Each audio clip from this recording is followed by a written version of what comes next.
So it's all to play for still. I think so. Do you want to bet against us?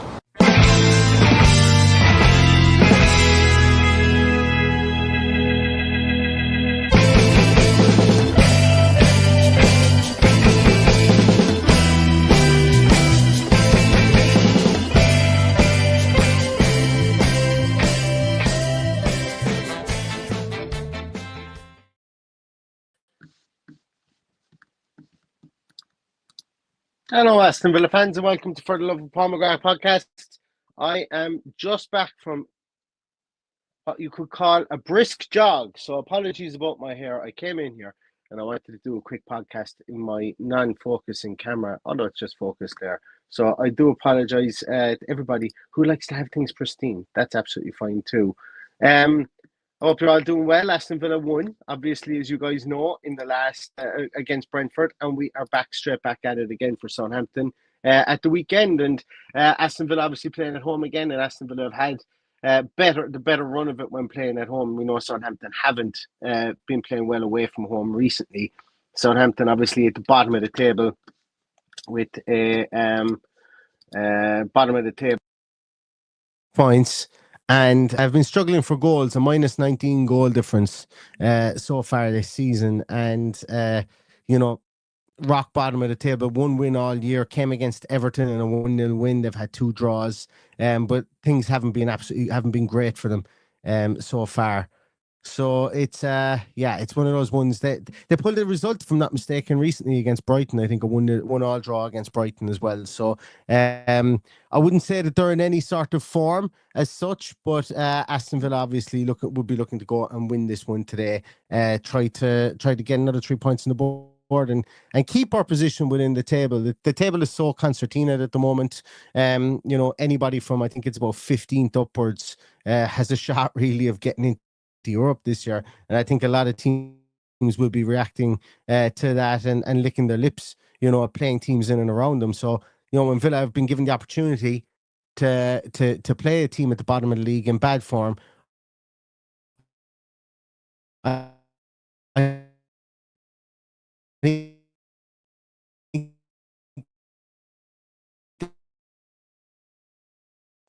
there I am. I think I'm back again. It's very stormy here. Storm Dara is hitting Ireland with a bang at the moment. So if I do drop out, or if there's anything up my stream or whatever like that, let me know, and we'll try and work with it as best we can, because it is pretty stormy here in Ireland at the moment. It's not going to get much better. So hopefully it doesn't hit the UK as well, because it started early today. And tonight I am going to be essentially more or less camping out in the middle of nowhere. So, yeah, pray for Neil is all I would say from that point of view with this storm coming in. Anyway, I'm going to focus a small bit more on Southampton in this game, because obviously, look, with Aston Villa, we know Unai Emery will probably make 1, maybe 2 changes to the game at the weekend. People would agree with it. People would mostly disagree with any of the changes that we make. But I think what he will try and do here is obviously be pragmatic with what he has. He said recently as well that he wants to play his better players, I think was the way that he put it. So I expect to see players like, I expect to see Ollie Watkins start. I expect to see Morgan Rogers start again after scoring during the week. I expect to see our midfield pivot start the same as well. Potentially, we might see Maatsen in on the left-hand side. We might see Pau Torres come back into the back line. I know that would drive people absolutely insane with the game that Mings had, but maybe he plays him with Mings. Maybe he plays him with Mings, gives Cash time off after coming back, puts Konza in there. I don't know how much he's going to tinker in this game. But what I do know is that we still have... what is it? There's 2 games gone, so we still have 5 games in very roughly, I would about 14 days, 5 games in 16 days or something like that. I think we still have to play. So he is going to rotate. He is going to mix and match. I just don't expect it to be wholesale. But I'm more concerned. I'm not concerned. I'm more interested in the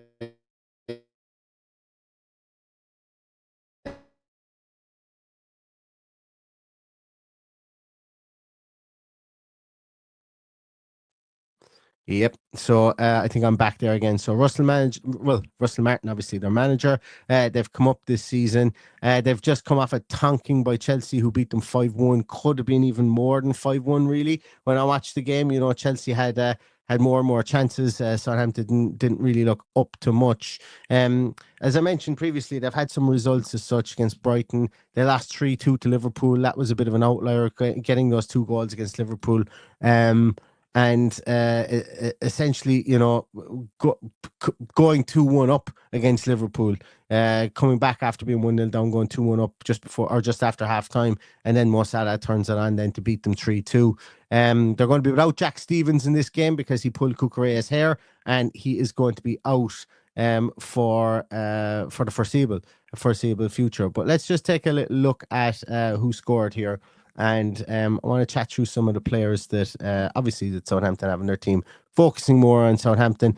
So you can see here an injury list. While not conclusive, they will be without some players. Gavin Bazzuno, who we know is going to be out. Adam Lallana, Ross Stewart, Will Smallbone, another Irish player is going to be out. Aaron Ramsdale being out. So as we can see here, they've really gone down through the list of goalkeepers at the moment. Obviously, they would have thought at the start of the year, having Gavin Bazzuno, having Aaron Ramsdale, they would have thought they would have been well stacked there. It's not the case, and they've had to roll through some goalkeepers recently. Looks like by who scores measure, Joe Lumley is going to be in there. He's played 2 Premier League games. He started 1 League Cup game, and he hasn't kept a clean sheet as far as I'm aware so far. So that's something to look out for there. Obviously, having an inexperienced goalkeeper Premier League wise in there, and considering who they have. Former Villa player Jan Bednarak is doubtful. Looks like he probably won't make it from what I can see on Twitter. And Paul the massive striker, massive 6'6" or 7" player, Paul Onuachu, is going to be out also as well. I would imagine he came off injured in the Brighton game, I think it was, and maybe it was Liverpool game, and he hasn't been seen since. But he may make it, he may not. On the Villa side, as we know, Jacob Ramsey will not make it, and Amadou Onana will be a game time decision. It'd be nice to have him back in the squad. Integrate him back in 20 minutes at the end of the game, bring him on for Kamara. Maybe then gives us the opportunity to rest Tielemans if we're winning, take Tielemans off, bring Ross Barkley on that more forward position as well. I think that's something that Unai Emery would like to be able to do, change that midfield pairing for the last 20 minutes, bring in fresher legs, or at least just have the option to do so. Maybe he takes off Rodgers, plays Barkley in the 8th position, puts Tielemans up there as well. Give him options again. Onana is really the key to unlocking that. When you bring Barkley in for Kamara, it's not exactly like for like, considering the amount of work Kamara gets through in the back line, and when he's in defensive mode, I still can't get behind who scores season scoring for Kamara at 6.06. I know he's only played less than 180 minutes since he's come back, but that's going to rocket up very, very quickly, I think, for sure. So looking at who at the predicted lineup here for Southampton, and we're going to take a look at specific players in a moment as well. So it looks like they're going to go with a back three. They've played with a back three for quite a lot this season. So Nathan Wood, Taylor Harwood-Bayes, who's if I'm not mistaken, got an England cap during the most recent England games, and Kyle Walker-Peters are going to back up the back three. Kyle Walker-Peters kind of, if I would imagine if Bednarak is fit, Bednarak plays in there, and Kyle Walker-Peters goes in instead of Sugawara. Sugawara gave away one of the silliest penalties I've seen in a long time against Liverpool. And what was he doing in that instance there, with the ball just bouncing up and hitting his? I thought it was ridiculous of him, but I would imagine Kyle Walker-Peters goes in there. They're going to have that midfield duo of Finn Downs and Mateus Fernandes inside there, and then up top, they have a kind of a mixed match, is what I'm going to say, of players. Obviously, we're hearing an awful lot about Tyler Dibbling, exceptional talent, brilliant carrier of the ball, really, really talented player. And if Southampton go down, they will get a pretty penny for Tyler Dibbling. He will not be at Southampton next year if Southampton go down. I can make that prediction with great certainty. Cameron Archer is obviously somebody we know. I've always had my feelings in Cameron Archer that I wasn't fully sure. I never thought he was going to get into the Aston Villa team full time. Um, I was never fully sure whether he was the Premier League striker that we thought he was. Um, and we just if we just click into him here, he's gotten 2 goals in the league this season. He's not a bad striker, don't get me wrong, but when we put him up against the likes of John Duran, we've seen more from John Duran. From John Duran, he's in his cameos. Obviously, look, it's harsh. It's hard to make a proper determination on Cameron Archer just yet, based on the fact he's played with 2 extremely poor teams, probably 2 of the worst Premier League are 2 of the worst performing Premier League teams that we've had in probably since we were there in 2016, and we got relegated. So it's unfair to put a final stamp on him. Yes, he scored X amount of goals in the Premier League, and he will be a Premier League striker, don't get me wrong. But, when we were talking about having him on the bench, selling John Duran and having him as the understudy to Ollie Watkins, I felt the drop off there would be too much. I'm delighted he's still playing in the Premier League. Delighted he's playing with Southampton, and I hope he doesn't come back to bite us like he did against Sheffield United. Sheffield United last year. Very, very admirable young man. Has his head really screwed on from a great family, it seems. And I wish him nothing but the best. Except this weekend against Aston Villa, and then they have the little mighty mouse then over on the other side, as I call him.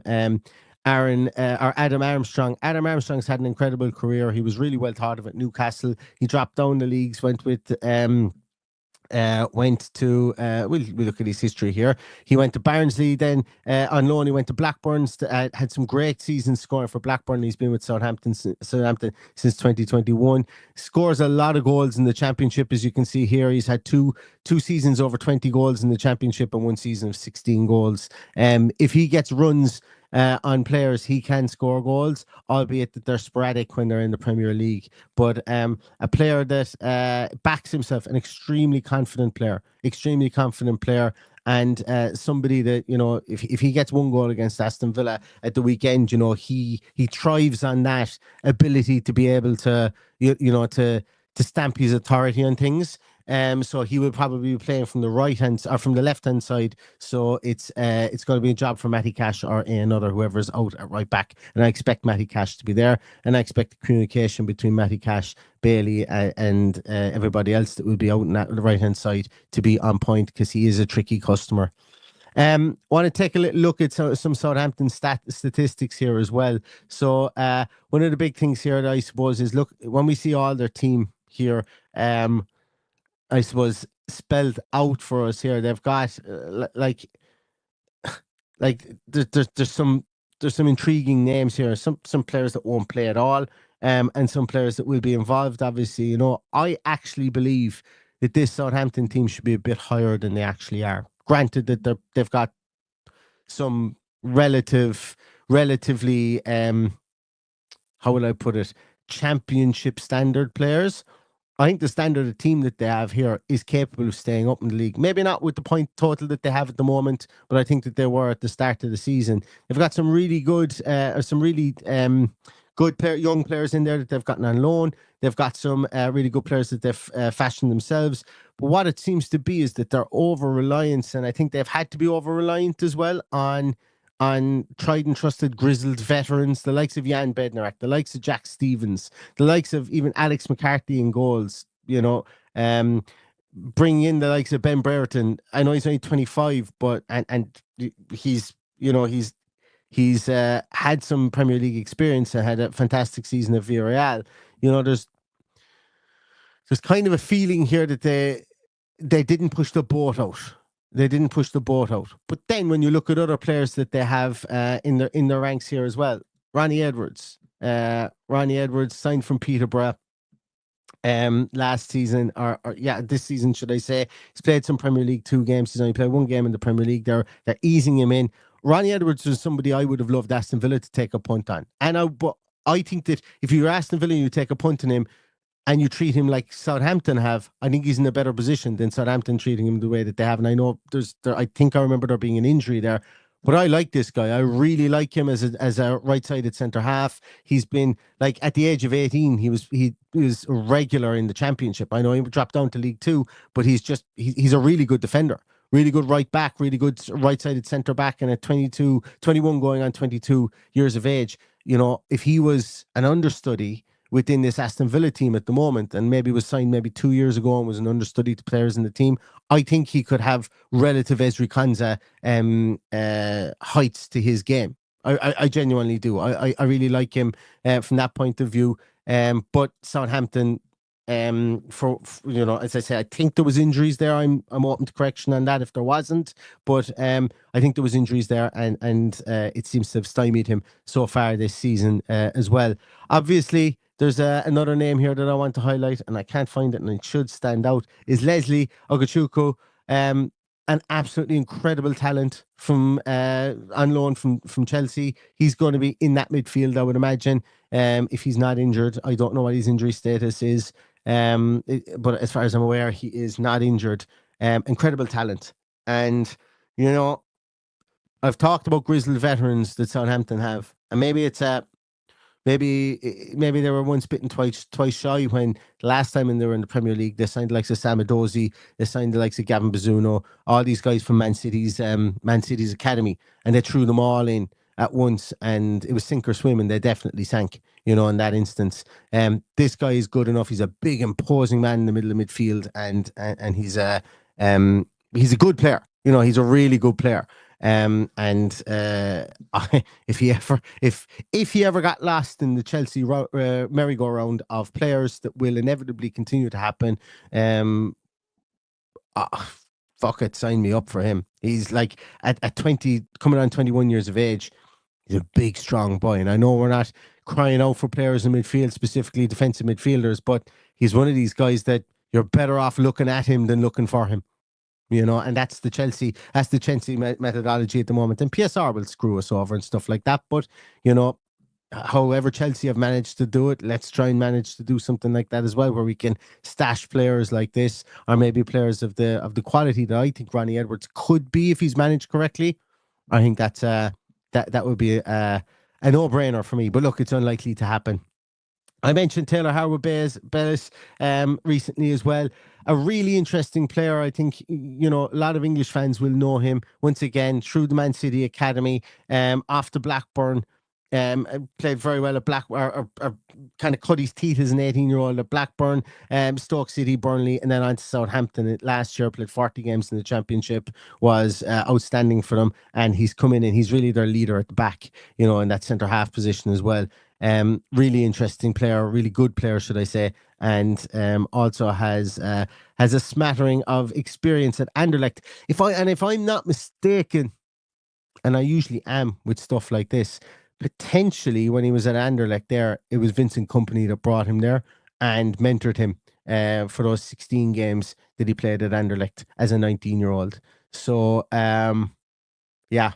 definitely something that definitely a player that Man City were high on. They sold him for over 20 million, if I'm not mistaken, as well. Like, take that money if you're getting it, I think, as a Man City point of view. They've sold a lot of players from for PSR reasons as well.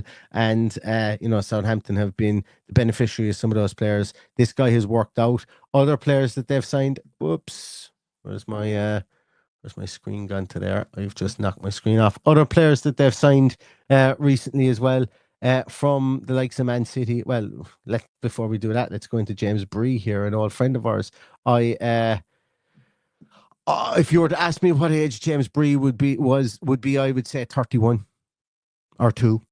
But he's actually only just gone 27. So it just goes to show how young Aston Villa signed him. We signed him as an 18-year-old, never really got a run of it, and off to Ipswich, Luton, and then so on. And he's rebuilt his career in the Championship with Luton. Obviously played in the Premier League with Southampton, and playing in the Premier League currently. So well done to James Bree for, he wasn't at Aston Villa during the most stable period of our existence. So I'd hate to see young players like that get lost in the shuffle just because the club wasn't being run correctly. And great to see him forging a career for himself as well. From a personal point of view. Where's this other guy? So Sam Adoji is another guy. Adozi, sorry, should I say, is another guy that I wanted to highlight. He's obviously out with or he's been out with Anderlecht as well. I don't know, is he like he? I'm just talking. The only reason I'm highlighting this guy is because Southampton have signed players from the Manchester City Academy. Some of them have worked. Taylor Herwood Bellis has worked. Edozie not so much, and he was signed with a decent amount of fanfare as well. Hasn't really worked for him, even in the Championship, playing 32 games. We can see here he scored 6 goals, 3 assists, and he's now at Anderlecht and 2-1 at the moment from 10 games as well. So like we're not going to see him. But it's just worth mentioning, I suppose, from that point of view, that they have players like that as well. And this is why I think that they're a better team than where they are. Albeit, I don't expect them to turn into prime Barcelona at the weekend. It happens against us. It could very easily do. They have some really, really intriguing players there, and they have signed some good players. Like, Carlos Alcaraz is no longer there, if I'm not mistaken. I think he might even be at Juventus. I could be getting all wrong with that one again. But, they've not been disastrous with their signings. I think it's more so a case of hunkering down, trying to play the grizzled old veterans and maybe not getting those players that they've signed up to speed as quick as they possibly could, and hopefully they stay not up to speed as the weekend as we go through the weekend as well, and Aston Villa come and they come to Aston Villa. So that's really, I suppose, looking at this Southampton team, I've more respect for them than the 5 points that they have, as you may have noticed. They're going down through some of the players. And I think that individually they've got some good players, but they can't seem to put it together on the field. I don't expect them to beat the drop this season. And I hope Aston Villa scoring at the weekend early will bring us on to win this game. 6 points out of 6 as we trundle into RB Leipzig would be good, and it would be absolutely fantastic to have those 6 points on the board. Some games coming up are going to be hit and miss for Aston Villa. And obviously the busy December period is not going to relent anytime soon. So getting points on the board is better than maybe if games are. And I know we don't tend to have games that are postponed, but with storms and stuff like that, potential is there. You're better off looking at these games, looking at the points than looking at games in hand, and just get those points on the board, I think, before the turn of the year. Because if Aston Villa are serious about attacking 2 fronts, Champions League, beat RB Leipzig, you're more or less qualified, I think, in the Champions League. You've 13 points. That will allow us then to concentrate in the league, and then you get into January. It's really serious season. Then you've got FA Cup games. You've got the FA Cup game against West Ham, which we want to progress in that. Champions League, we're going to want to give that a rattle. Why not? It's not guaranteed we will ever get in the Champions League again, so why not give it a rattle?